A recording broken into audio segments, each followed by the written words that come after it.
I don't know what records nobody broke, Kevin. 2024 may be the year that all of Kevin Hart's hard work over the years will be ruined. Kevin is currently running from pillar to post to make reporters stop painting his name negatively and writing tarnishing headlines about him. But it doesn't seem like it's the fault of these reporters, though. Reporters are basically getting all the tea they are writing about from other celebrities like Kevin. The first person to put Kevin on a pedestal of negative headlines was Katt Williams. And it seems Eddie Murphy is also about to join that bandwagon as he reveals why Kevin and Katt's feud will last for a very long time. Everyone already knows by now that Katt and Kevin can't see eye to eye on anything. This feud started way long before social media got everyone's attention. But even now that social media plays a major part in many people's everyday lives, Kevin and Katt are still consistently fueling their enmity. So Eddie Murphy, who seems to be a cool brother to these comedians, is about to shed more light on why Kevin's name will continue to be on Katt's lips until only God knows when. Eddie isn't the type of celebrity to get involved in other celebrities' beef, but this is a different type of celebrity beef to him. And his involvement may ease the legendary Kevin versus Katt longtime beef. If you're new here, we'll bring you up to speed by telling the story of how it all began and how it is currently going. Also, we will be talking about who is presently leading the beef. You should watch this video until the end to get all the tea.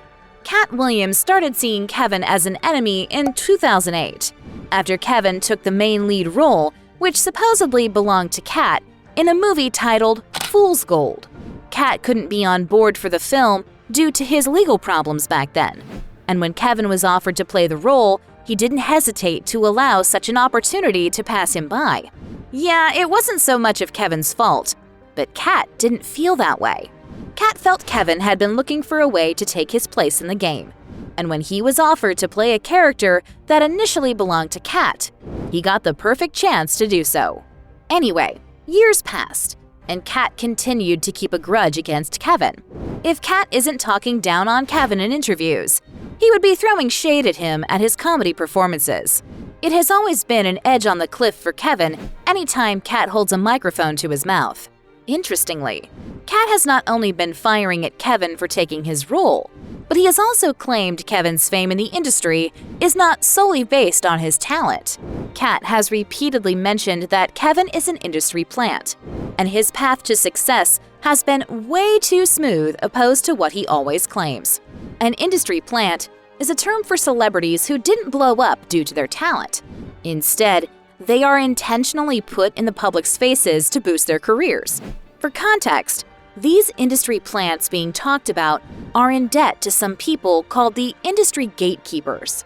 The gatekeepers are the Hollywood elites who guard the gates of success for anyone trying to succeed in the industry. So, circling back to how all of these are related to Kevin, Katt said Kevin is a product of this process. Katt discussed how Kevin just breezed his way into the industry with a movie role and got his own comedy show, just like that. Katt emphasized that couldn't have been possible without the help of the gatekeepers Kevin had relied on. We heard of a comedian that came to LA, and in his first year in LA, he had his own sitcom on network television and had his own movie called Soul Plane that he was leading. What do you think a plane? This shouldn't be a problem, but Katt told the public that being an industry plant isn't as easy as it sounds, because there's a price to pay for it. Katt revealed to the public that it is like a devil's gift that comes with a consequence. And to sum it all up, Kevin has been facing the consequences. An example of Kevin allegedly facing the consequence of his alleged ill-gotten fame was when Monique exposed Kevin on how he ditched her and left her high and dry. If you can remember, Monique is a victim of the excruciating Hollywood blacklisting saga. This happened after Monique seemed to have stepped on the toes of the so-called Hollywood elites. Back in 2009, Monique was featured in the film Precious, which Oprah Winfrey and Tyler Perry produced, with Lee Daniels as the film's director. Things went south after Oprah and Tyler wanted Monique to do a press promotion for the movie without getting paid a dime. He says, well, I don't believe in giving money away for free. I said, I don't believe in working for free, so we on the same. Yeah, We can all agree that was cruel. Monique revealed she even initially had a problem with being paid a meager amount of $50,000 for her role, but took it in good faith. However, they still wanted her to go on tour for the film without a check. She said she wasn't cut out for such treatment.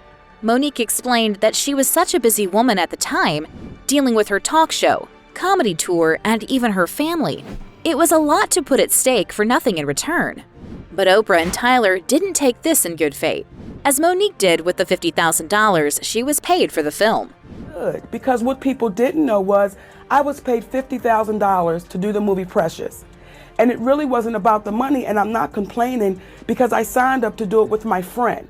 Monique standing her ground and sticking to her words cost her more than she had bargained for.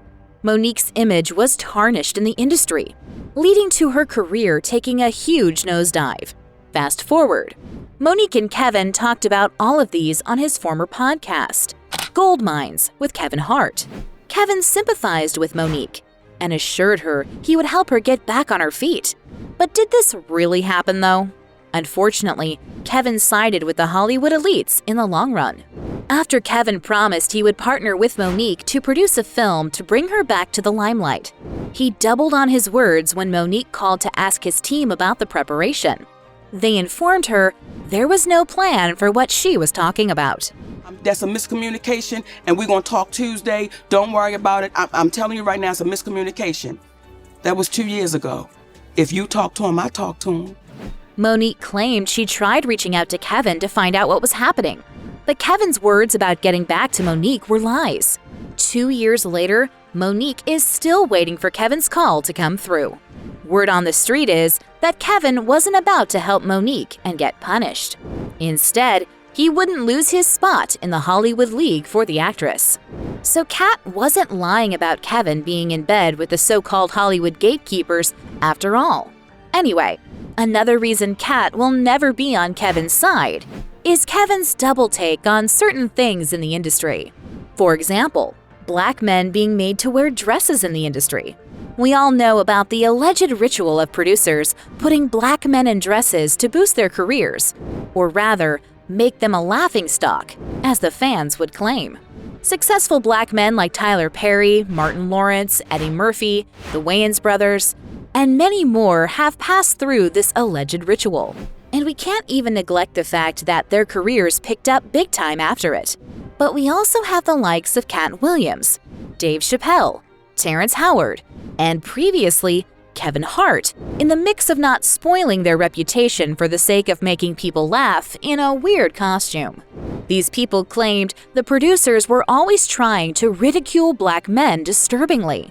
Dave Chappelle once revealed on the Oprah Winfrey Show that he let go of a $50 million deal just because he wasn't interested in wearing a dress. He also talked about how they once forced him to wear a dress on a movie set for a scene that wasn't even necessary, saying the producers later rewrote the script without the dress scenario. Dave claimed he didn't need a dress to be funny. So when Kevin was in an interview and was asked about his opinion on the dress-wearing ritual for black men in the industry, he bragged about protecting the brand and knowing boundaries, so it wasn't something he would ever do too. I ran in to put on the dress. I mean, you know, you have to have boundaries. You have to have limits that you refuse to go. We all thought Kevin was on the same page as his fellow black men who wouldn't wear a dress, even for a $50 million deal. But we realized that was far from the truth in a really short while. After about a year, Kevin claimed he would always protect his brand. Let's say his knowledge about what protecting his brand meant changed completely. Kevin was featured in an SNL skit. Lo and behold, Kevin popped out in a blue dress, smiling and cracking jokes. 9-year-old Oscar nominee, Kevin Wallace. Fans called Kevin different names, so he couldn't sit back and allow the protected brand to be under fire for his actions. So Kevin went on an interview and switched the narratives of men wearing dresses in Hollywood. Kevin claimed it was all about choices, because no one was forcing them to wear a dress. It was what they chose to do, and it wasn't like it would stick to them or change their personality in any way. The public knew something was definitely up with the way Kevin had explained himself about the incident. while some claimed Kevin couldn't turn the offer down because a big fat check must have been involved. Others tilted towards the part that it was just his time to pass through the dress-wearing ritual in Hollywood. However, picking a side on this would be hard, because these claims were just about right. The aftermath of Kevin's action was him making millions of dollars in the industry, and his career soaring to new heights.